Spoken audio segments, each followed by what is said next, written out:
அதே அந்த 63 நாயன்மார்களுடையே பிரதிஷ்டை செய்யப்பட்டிருக்கின்ற பரமனையே பாடுவார். அவர் திருமேனியை விழுந்து விழுந்து கும்பிடுவோம்.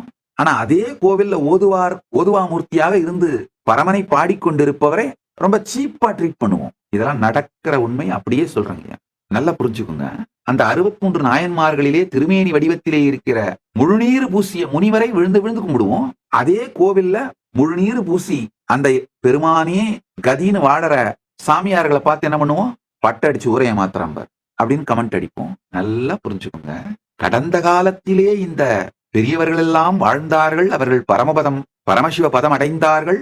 ஆனா இந்த காலத்துல அதெல்லாம் சாத்தியம் இல்லை அப்படின்னு நினைச்சீங்கன்னா, ஹிந்து மதத்தை மியூசியத்துல வைக்க முயற்சி பண்ற இந்து விரோத சக்திகளோட பிரெயின் வாஷிங்ல நீங்களும் அந்த மூளைச்சலவைக்கு ஆளாகி இந்து விரோத சக்திகளோட இராணுவத்திலே உங்களை அறியாமல் இணைத்துக் கொண்டீர்கள் என்பதை புரிந்து கொள்ளுங்கள்.